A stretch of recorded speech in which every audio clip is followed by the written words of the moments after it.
creation of God through elements and chemical reactions. Explore on Chemi God. Welcome students, myself Alok Sharma और आशा है आप सहपरिवार अच्छे होंगे।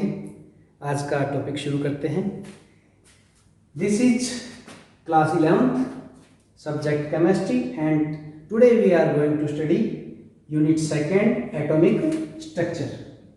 In the atomic structure, this some part is deleted. Which part is deleted? 2.1 discovery of electron, proton and neutron. 2.2 these are topics of textbook. 2.2 Thomson's model of an atom and Rutherford's model of an atom and its drawback. Next is atomic number, mass number, isotopes, isobars. These are deleted. And as you know, these topics you have studied in 9th standard. In this video we are going to start 2.3 this topic. And what's this topic? Development leading to the Bohr models of atom. कि वो क्या खोजें थी, वो क्या scientists ने concepts दी थी, खोज की थी, जिसके आधार पर बोर ने अपना मॉडल दिया। तो स्टार्ट करते हैं कि वो कॉन्सेप्ट्स क्या थी। Two developments leading to the Bohr model of atom are dual nature of EMR means electromagnetic radiation। यानी दो ऐसे डेवलपमेंट हुए जिन्होंने बोर मॉडल की आधारशिला रखी। Which are those? dual nature of electromagnetic radiation, इसको अभी डिटेल में पढ़ने जा रहे हैं। Second one, experimental result about the atomic spectra, ये भी डिटेल में पढ़ेंगे। Can be explained only by assuming quantized electronic energy level. Okay, ये दो खोज थी जिसके आधार पर बोर मॉडल दिया गया था। अब कुछ बेसिक्स, ये बेसिक्स पढ़ के फिर बोर मॉडल पर आते हैं। As you know, light is important form of energy.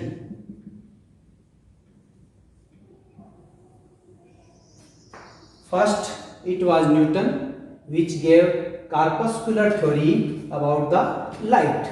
What was that? See, this is a source of light. Suppose this one is a bulb. Bulb emits the light.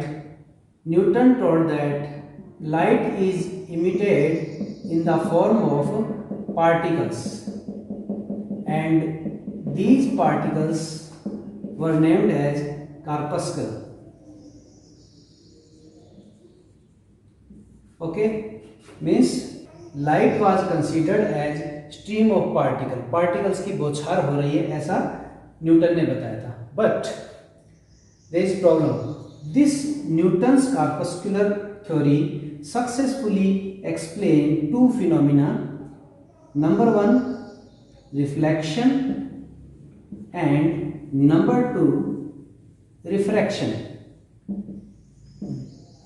But this theory was failed to explain these two phenomena. Number one, interference and diffraction। यानी ये Newton की corpuscular theory इन दोनों phenomena को समझा दिया, लेकिन इसको समझाने में फेल रही। Therefore, to explain these two phenomena, James Maxwell in 1817 gave wave theory. What's that?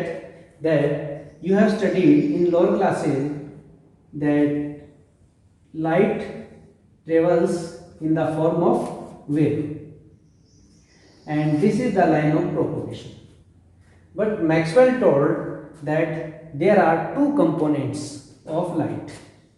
If light is traveling in this direction, there are two components. This is the one component which is called electric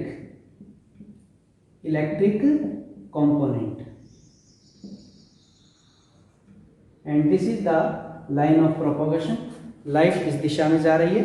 And second one, let me take another color of marker and another component is just perpendicular to first component.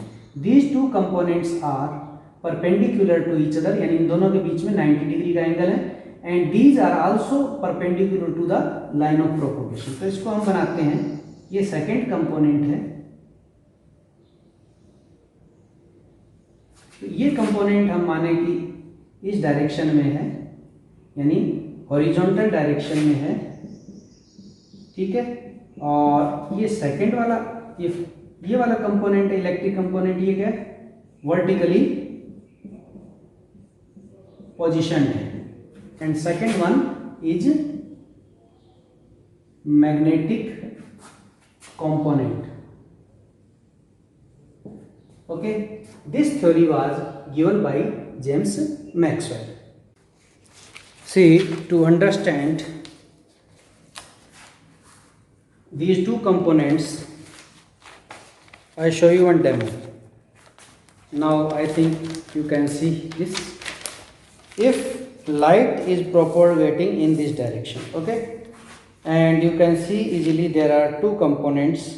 One is electric component, second one is magnetic component. These are two oscillating components.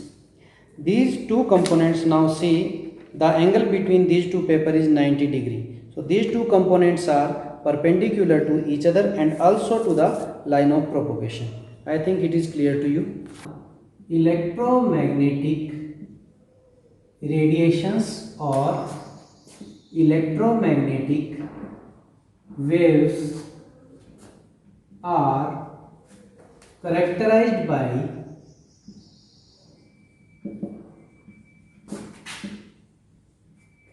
lambda, LAMBDA. Lambda, this represents, this is symbol of wavelength. Second one, nu, and this is symbol of frequency. Third one, nu bar, this is wave number. Now let me explain one by one. If electromagnetic radiation or wave traveling in this direction, what is wavelength? See, wavelength is distance between these two nearby crests. These two are crest, जैसे पहाड़ की चोटी होती है और ये समझ लिए तालाब है नीचे, तो जितनी ही पहाड़ की चोटी उतना ही तालाब है, और ये दूरी कहलाती है wavelength. The distance between two crests nearby, and in another words we may say distance between two troughs is also lambda. These two distances are same.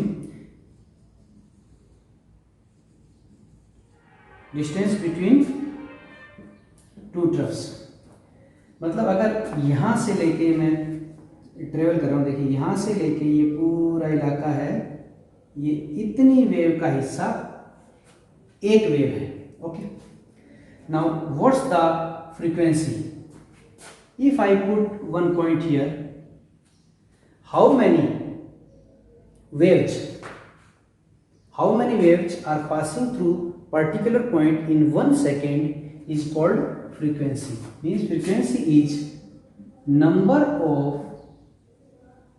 waves passing through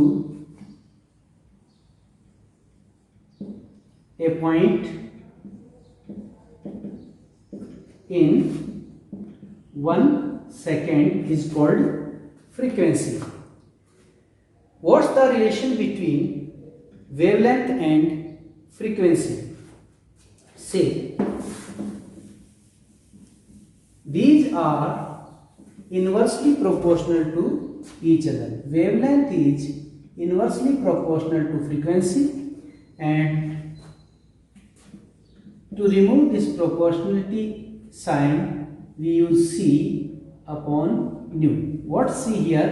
C is velocity of light in vacuum. It has value 3 into 10 to the power 8 metre पर second. तो c क्या है? Light की speed है vacuum में यहाँ पर, और जो कांस्टेंट है 3 into 10 to the power 8 metre पर सेकेंड, यानी अप्रोक्सीमेटली 3 लाख किलोमीटर पर सेकेंड. यानी एक सेकेंड में आप कल्पना कीजिए 3 लाख किलोमीटर लाइट चली जाती है. Next is wave number. What's the wave number? Wave number is 1 by wavelength, and wave number is used to represent wave of infrared radiation. infrared के केस में हम वेव नंबर का यूज करते हैं. और इनकी SI यूनिट्स क्या होगी? इससे पहले ये डायग्राम में यहाँ देखिए एक और चीज आती है, amplitude.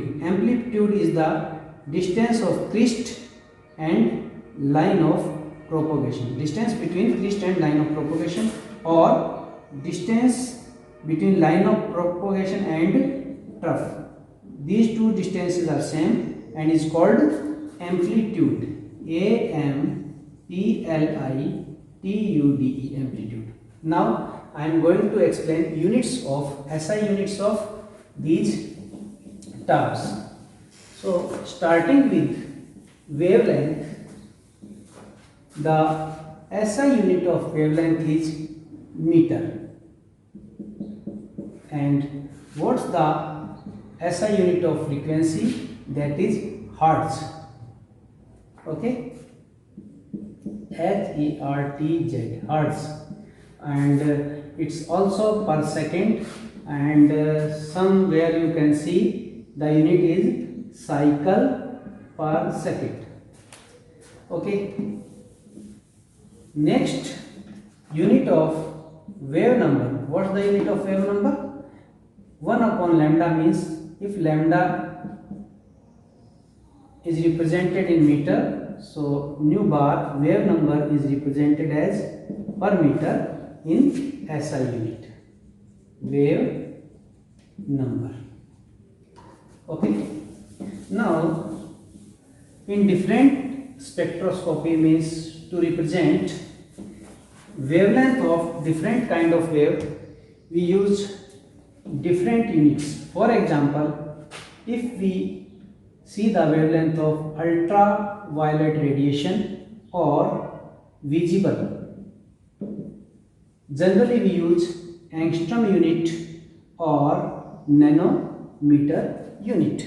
So to represent different kind of electromagnetic waves, we use different units depending upon the size of wavelength. One characteristic of electromagnetic wave is electromagnetic waves do not require medium to propagate, like sound wave and water waves. क्या है? आपने पढ़ा है छोटी class में कि sound waves के लिए हमें मीडियम चाहिए, एयर चाहिए, या आप सॉलिड भी उसमें सॉलिड में भी ट्रेवल करती है, लिक्विड में भी ट्रेवल करती है, एंड गैस में भी ट्रेवल करती है. परंतु आप अंतरिक्ष में चले जाइए जहाँ पर स्पेस है, कोई मीडियम नहीं है. आप चिल्लाइए, आप बोलिए, आपके बगल में जो व्यक्ति उसे सुनाई नहीं देगा, क्योंकि वहाँ पर हवा ही नहीं है, मॉलिक्यूल्स पार्टिकल्स नहीं हैं. तो यहाँ पर इलेक्ट्रोमैग्नेटिक जो रेडिएशन है वो अंतरिक्ष में प्रोपोगेट हो सकता है. यानी यहाँ से हम जो लाइट छोड़ रहे हैं तो वो अंतरिक्ष में चलती जाएगी, उसको कोई मीडियम नहीं चाहिए, स्पेस में वैक्यूम है, कुछ भी नहीं है वहाँ पर. ऐसे ही सनलाइट जो आती है, ये बहुत अच्छा प्रूफ है कि सनलाइट वहाँ से चल के आती है, तो रास्ते में कोई मीडियम नहीं है, फिर भी सनलाइट हमारे तक पहुँचती है. अब हम बात करेंगे स्पेक्ट्रम की. This is complete spectrum of electromagnetic wave. First see these values are wavelengths in meter and these values are frequency in hertz. See here, 10 to the power 8 meter, 10 to the power 6 meter, these are values of wavelength, and here 10 to the power 2 means 100 hertz is frequency, 10 to the power 4 hertz is frequency. Okay, let me start from here. See, wavelength for gamma ray is 10 to the power minus 16 meter. 10 to the power minus 16 meter is so small value, you can assume, I think. And what's the frequency of gamma ray? 10 to the power 24. And this is a long range up to 10 to the power 20 hertz. This is value of frequency. After gamma rays, next is x-ray. पहले ये बता दें gamma rays कहाँ पर use होती है. जो nuclear reactions होती है उसमें गामा रेज निकलती है. X-ray you know very well, it is used to take photograph of fractured bone. Ultraviolet rays ये कहाँ यूज़ होती है? In the water purifier. Water purifier में क्या होता है? To kill the bacteria ultraviolet waves are used. उसके बीच में थोड़ा सा रीजन एकदम जिसको यहाँ पर एनलार्ज करके बताया है. This is visible spectrum and you must remember the value of wavelength in nanometres. See, the visible spectrum ranges from 400 nanometres to 750 nanometers, including 7 colors. And you have studied in 10th standard that you may remember these 7 colors using Vibgyor term. VIG, VIB, Vib, GYOR, Vibgyor. Okay. Violet, I for indigo, B for blue, G for green, Y for yellow, O for orange, and R for red. And each color has a particular range of wavelength value. Now after visible region, next is IR, that is infrared. infrared आप नवोदय विद्यालय में जब आपकी मोच लग जाती, sprain आ जाता है आपके पाँव में, तो नर्स मैडम के रूम में जाते हैं, नर्स सर के रूम में जाते हैं और आप पैर का एक सेक करते हैं. लाल तरंगे निकलती है, लाल रंग की लाइट निकलती है, उस बल्ब से आप उसे सेक करते हैं उसकी तरंगों में. That is infrared. Okay. Next microwave. अभी माइक्रोवेव क्या है? 2 जगह यूज़ होती है. आपके हाथ में जो आपने फ़ोन पकड़ रखा है उसमें सिग्नल किससे आ रहा है? माइक्रोवेव से. इसीलिए डेंजरस है क्योंकि same microwaves are used in microwave oven. आपका जो माइक्रोवेव ओवन होता है उसमें जो चावल पकता है और चीज़ें पकती है, 1-2-3 मिनट में पूरा पक जाता है खाना, वो माइक्रोवेव से पकता है. तो सोचिए आप अगर इस फ़ोन को अपने कान के पास ज़्यादा रखेंगे तो आपका सिर भी पक जाएगा, यानी वहाँ पर ट्यूमर होने की संभावना है. उसके बाद आप सुनते हैं जैसे बीकानेर 92.4 FM, तो ये फ्रीक्वेंसी मॉड्यूलेशन है. ये FM रेडियो वेव्स हैं, ये AM रेडियो वेव्स हैं. जैसे पहले AM रेडियो वेव्स यूज़ होती हैं हमेशा से, और आजकल सिटीज़ में FM जिसमें थोड़ी वॉइस क्वालिटी रिफाइंड बढ़िया क्वालिटी आती है. उसके बाद है लॉन्ग रेडियो वेव्स. तो ये पूरा स्पेक्ट्रम जितनी भी वेव्स हैं वो दुनिया में एग्जिस्ट कर रही है वो ये हैं, और ये विजिबल स्पेक्ट्रम आपने देख ही लिया है. Now we have studied Maxwell's wave theory. What are the limitations of Maxwell's wave theory? Wave theory could not explain these 4 effects. First is black body radiation. What is it? A radiation emitted by hot body. अगर आप किसी चीज़ को जैसे लोहे को गर्म करते हैं तो जो रेडिएशन इमिट होते हैं उसको कहते हैं black body radiation. Second one is photo electric effect. वो क्या है? जब किसी मेटल के सरफेस पर लाइट टकराती है तो वहाँ उसकी सतह से इलेक्ट्रॉन इजेक्ट होते हैं. ओके, तो ये होता है photo electric effect. Third one is variation of heat capacity. Heat capacity हम डिटेल में थर्मोडायनेमिक्स चैप्टर में पढ़ेंगे. Of solid as function of temperature. And fourth one line spectra of atom with special reference to hydrogen. अभी हम spectrum भी detail में पढ़ेंगे कि एक तो स्पेक्ट्रम आपका पूरा आपको एक इस तरह से बैंड प्राप्त होता है, एक आपको लाइन के रूप में इस तरह से स्पेक्ट्रम प्राप्त होता है। तो ये लाइन स्पेक्ट्रम को वेव थ्योरी नहीं समझा सकी, ये चारों इफेक्ट को नहीं समझा सकी। अब हम दो इफेक्ट पढ़ेंगे, black body radiation, photo electric effect, और जिसके बाद direct model of an atom पर आएंगे। Now what's the BBR, black body radiation? First, an ideal body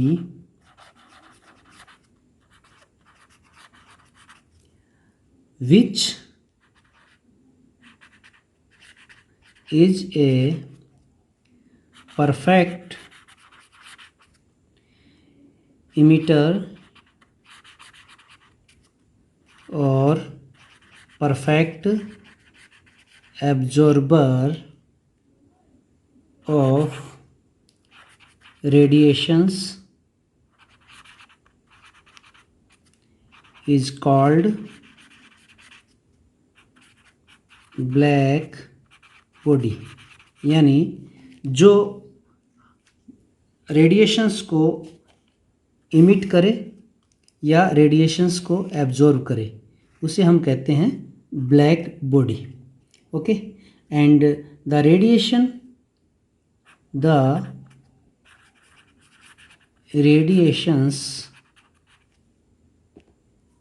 emitted are called black body radiations।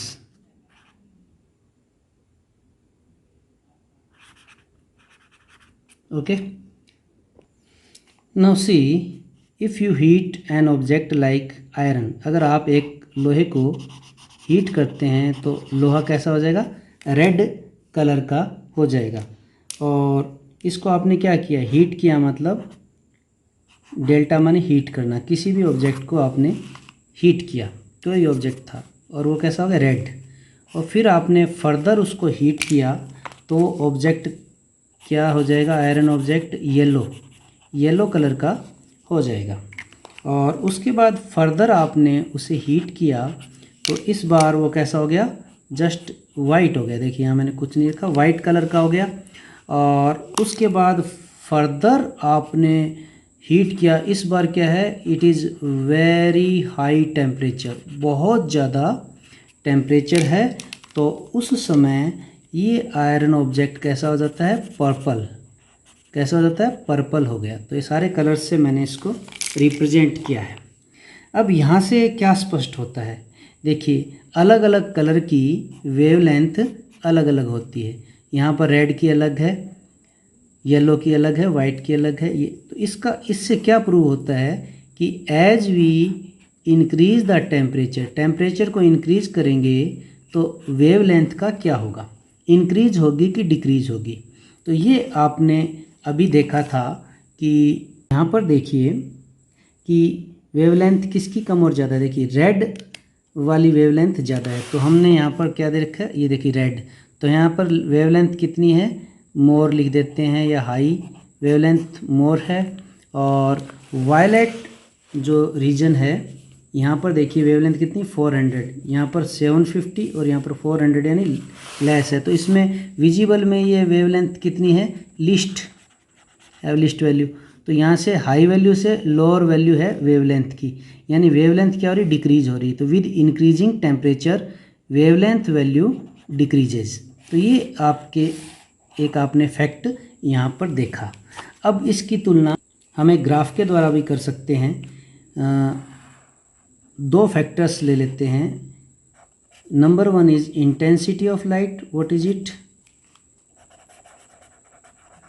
Intensity of light, या क्या कह सकते हैं, electromagnetic radiation, and lambda means wavelength increases this side. What type of graph we observe? Number 1, this we observe at lower temperature, and second one we observe at higher temperature. This is one more observation, and these results does not match with the classical theory of wave. What is classical theory of wave? What is that? वो क्या कहता है कि lambda जो है that will be same, means will not change with the temperature. लेकिन हमने यहाँ पर देखा wavelength changes with the temperature, means this phenomena cannot be explained by using classical theory of wave. Second fact is intensity changes with the temperature. This was given by classical wave theory, and classical wave theory was unable to explain the practical observations. So who explained this? It was Max Planck. Max Planck, who explained the phenomena of black body radiation. In 1887, H. Hertz observed an interesting phenomena. He done an experiment when he made to fall the light of suitable frequency on this metal surface. Then electrons are ejected from this metal surface and current was started to flow in this circuit, and this phenomena was named as photoelectric effect. Means by photo means light. By using of light electrons are ejected, or by using of light electrons are ejected and electricity started to flow in this circuit. What were the other observations? First, electrons are ejected immediate after the light strikes on the metal, means there is no time gap. Second one, the number of electron ejected is directly proportional to intensity of light. I is intensity of light, यानी जितने electron eject करते हैं वो light की intensity पर depend करते हैं. अगर इंटेंसिटी ऑफ लाइट ज़्यादा होगी, यानी इंटेंसिटी को आप साधारण भाषा में समझ सकते हैं ब्राइटनेस. सिंपल भाषा में हम इसे ब्राइटनेस कहते हैं. जितनी ब्राइटनेस ऑफ लाइट ज़्यादा होगी उतना इलेक्ट्रॉनों की यहाँ इजेक्ट होने की संख्या बढ़ जाएगी. और एक और चीज़ है कि जब हम इस लाइट को यहाँ पर स्ट्राइक करवाते हैं तो लाइट की फ्रीक्वेंसी, सपोज मान लीजिए अगर ये 700 नैनोमीटर पर इलेक्ट्रॉन इजेक्ट होने शुरू होंगे, तो अगर हमारी फ्रीक्वेंसी, इस लाइट की फ्रीक्वेंसी 699 नैनोमीटर है तो इलेक्ट्रॉन इजेक्ट नहीं होंगे. यानी हमें यहाँ पर सुइटेबल फ्रीक्वेंसी यूज़ करनी पड़ेगी और वो मिनिमम फ्रीक्वेंसी. अच्छा, एक और चीज़, अगर लाइट की फ्रीक्वेंसी हो गई 710 नैनोमीटर, तो ये तो हमारा जो फिक्स वैल्यू है जिसके ऊपर इलेक्ट्रॉन इजेक्ट होने शुरू होते हैं. 710 पर भी होंगे, 699 पर नहीं होंगे. तो ये क्या होगा, यहाँ पर ये जो फ्रीक्वेंसी है इसको हम कहते हैं थ्रेशोल्ड फ्रीक्वेंसी. क्या कहते हैं? थ्रेशोल्ड. THRESHOLD, threshold frequency. तो थ्रेशोल्ड फ्रीक्वेंसी क्या हुई? The minimum frequency which is required to eject the electrons from metal surface. तो फिर यहाँ पर देखिए क्या हो, ये थ्रेशोल्ड फ्रीक्वेंसी को हम कैसे रिप्रेजेंट कर सकते हैं? Mu zero means threshold frequency. अब देखिए 710 नैनोमीटर है, तो इसमें क्या होगा, 700 नैनोमीटर ये जो फ्रीक्वेंसी यानी ये एनर्जी काम आएगी इलेक्ट्रॉन को इजेक्ट करने के लिए, ये इलेक्ट्रॉन से बाहर आ जाएंगे। और 10 नैनोमीटर जो एनर्जी है वो क्या काम आएगी, ये बढ़ाएगी स्पीड ऑफ इलेक्ट्रॉन। तो इसको हम ऐसे लिख सकते हैं, इलेक्ट्रोमैग्नेटिक रेडिएशन की जो एनर्जी है वो है एच न्यू। यहाँ पर ये जो इक्वेशन दी थी ये मैक्स प्लांक ने दी थी, और इस इक्वेशन से उसने एक्सप्लेन किया था ब्लैक बॉडी रेडिएशन को और साथ ही इसको फोटो इलेक्ट्रिक इफेक्ट को। क्या था ये, हाउ डज ही एक्सप्लेन, वह कैसे एक्सप्लेन करता है। उसने कहा एनर्जी एब्जॉर्ब्ड और emitted not in continuous manner or continuously but in the form of small packets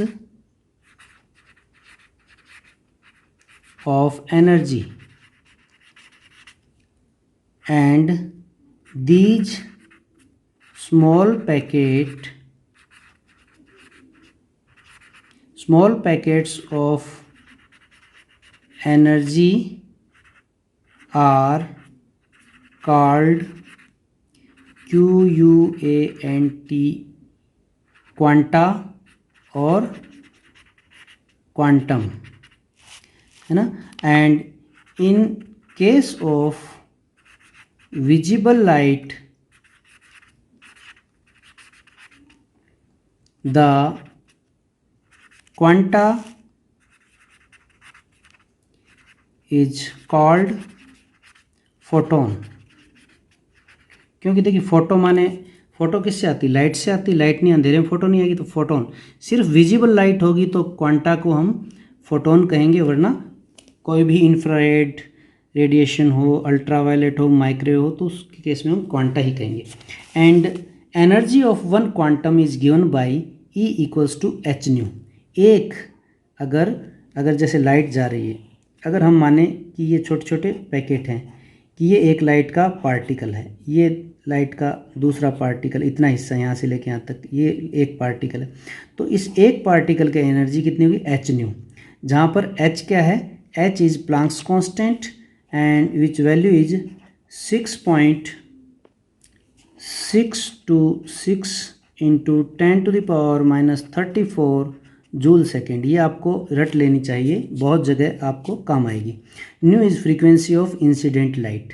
और अगर आपके एक से ज़्यादा फोटोन है, ये तो एक फोटोन या एक क्वांटम की एनर्जी है, तो यहाँ पर आप रख सकते हैं एन, इतनी संख्या है, कैपिटल एन क्या होता है, संख्या होती है, नंबर ऑफ फोटोन पार्टिकल्स। तो ये आपको, इस पर आपको आधारित छोटा सा न्यूमेरिकल भी पूछा जा सकता है। अब वापस फोटो इलेक्ट्रिक इफेक्ट पर आते हैं कि अगर कोई मेटल सरफेस है उस पर लाइट स्ट्राइक करती है एंड इलेक्ट्रॉन्स आर इजेक्टेड, तो इसमें एनर्जी ऑफ इंसिडेंट लाइट में लिख देता हूँ आई फॉर इंसिडेंट लाइट।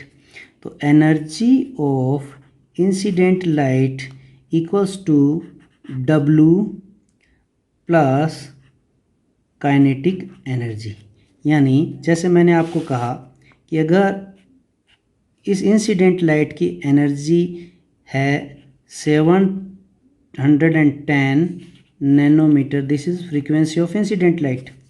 तो इसमें आपको देखो frequency is related to energy, energy directly proportional to frequency, अभी हमने पढ़ा E equals to h nu, ठीक है। तो यहाँ पर 700 नैनोमीटर के इक्वल जो एनर्जी है that will be responsible for ejection of electron and is called work function. ये एनर्जी क्या कहलाएगी, ये WOR के work function which is responsible for ejection of electron. और जो ये 10 इसके 710 में से 10 नैनोमीटर के इक्वल जो एनर्जी है वो किस काम आएगी? It is use to increase the kinetic energy और स्पीड ऑफ इलेक्ट्रॉन। तो यहाँ पर थोड़ा सा और अच्छी तरह लिखते हैं, energy of incident radiation and work function plus kinetic energy कितनी होती है? Half mv², where m is mass of electron, v is velocity of electron. और यहाँ पर और डिटेल में लिखें h न्यू i, ये क्या है? E equals to h nu. और यहाँ पर इंसिडेंट रेडिएशन जैसे यहाँ पर 710 लिख सकते हैं। उसके बाद वर्क फंक्शन क्या है? h न्यू जीरो, ये जीरो क्या है? Minimum frequency required to eject the electron plus half mv²। और इन सभी पर जो ये फॉर्मूले हैं, इन सभी पर आपसे न्यूमेरिकल्स पूछे जाते हैं, जिनको हम अगले वीडियो में डिटेल में पढ़ेंगे। Now here see the two observations of photoelectric effect. First, kinetic energy of ejected electron is increasing. Electron ejected from metal surface. This side kinetic energy is increasing, this side frequency is increasing. See, up to this frequency electron ejection cannot occur, and this frequency is called mu zero. This is minimum frequency to eject the electron, and after that with increase the frequency kinetic energy of ejected electron increases. But according to wave theory of Maxwell, kinetic energy does not depend upon frequency. But here we see the practical observation that kinetic energy of ejected electron depends upon frequency. So wave theory of Maxwell could not explain this phenomena, therefore it was failed. Second observation, kinetic energy of ejected electron, see this is intensity of light increasing this side, so there is no effect of increasing intensity on the kinetic energy of the ejected electron. It has a constant value. But according to Maxwell theory of wave, energy is directly proportional to intensity, but practical observation is against this. So again wave theory of Maxwell failed to explain this practical observation, that what's that kinetic energy of ejected electron does not depend upon the intensity of light.